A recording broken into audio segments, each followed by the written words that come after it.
The Arctic Monkeys are an English band from Sheffield that formed in 2002. Over the past 2 decades, they've released 6 albums in total and are about to release their 7th, titled The Car, this October.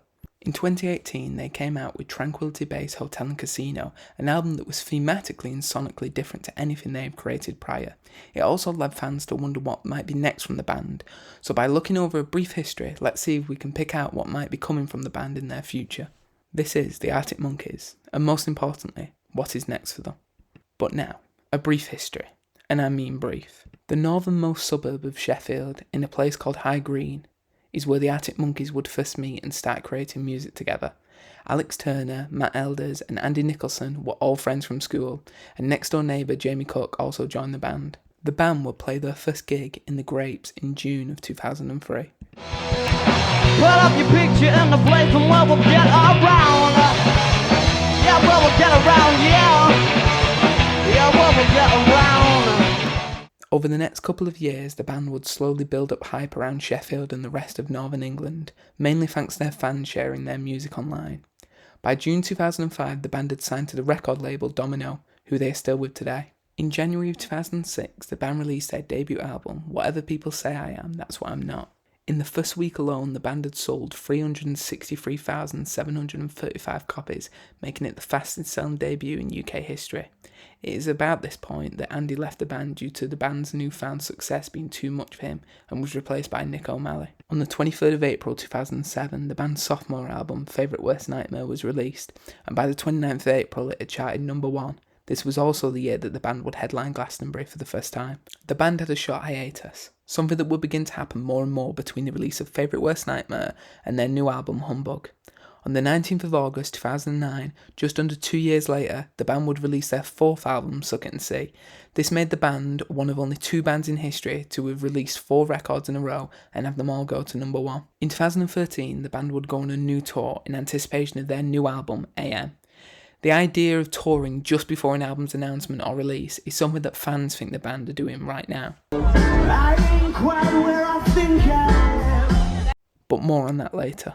AM would go on to be the band's most successful album globally to date, debuting at number 1 in the UK, debuting at number 6 on the Billboard 200 chart, and this was a big deal, as up to this point the band had struggled to make a bigger splash in the US as they had back home. But now with all this success, the band had to decide what they would do next. Many bands face this problem of what to do after success. You can't do the exact same thing, but you also can't do something unrecognisable as your work, so for most bands, it's about striking a balance. For example, The Killers released Hot Fuzz in 2004, with the smash hit Mr. Brightside skyrocketing its success. 2 years later, they changed up their sound and released Sam's Town, a loose concept album that takes place in a hotel. Funnily enough, in a similar style to The Killers, the Arctic Monkeys' next album would also be a concept album that takes place in a hotel. I guess lots of touring and living in hotels for months at a time inspires you in some way. Despite this, Tranquility Base Hotel and Casino sounds vastly different from anything that came before from the band. But why is this, and how is it relevant in discussing what is next from the band? In the 5-year wait between AM and Tranquility Base Hotel and Casino, the band went on hiatus, each band member going on to do their own thing. For example, Jamie Cook would marry Katie Downs in 2014, and Matt Elders would go on to play drums on the 2016 Lady Gaga album, Joanne. But the thing that led to new Arctic Monkeys music was the fact that during this time, Alex Turner started working on a kind of solo project to get away from his writer's block. He would work on a gifted piano. To get into the mood for writing, he placed the piano in the middle of a spare room in his house in LA. The recording space would be called the Lunar Surface by Alex and would be where the space themes of the album would blossom from. Alex played the demos for Jamie in February of 2017. It was at this point that it was decided that this would be the next Arctic Monkeys project. An early version of Star Treatment was also sent to Nick O'Malley at this point too. By September of 2017, the band had started to work on recording the album and bringing in a few guest musicians. This also might be something that happens for this new album as well. So what's next? Well, a lot's happened between now and 2018, but in just the past couple of weeks alone, we've seen a variety of indications that the next Arctic Monkeys album is imminent. First of all, the band has just started touring again, literally just a couple of weeks ago from when this video is being written. Normally this wouldn't be significant if it wasn't for 2 things. Number 1 is this image that has been floating around. New merch? Definitely. Could this also be new imagery for the band's upcoming album? Possibly.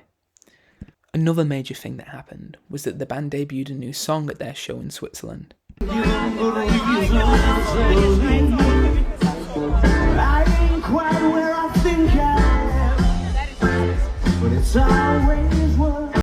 day after this new song was played, the album was officially announced by the band, going by the name The Car and featuring this album art.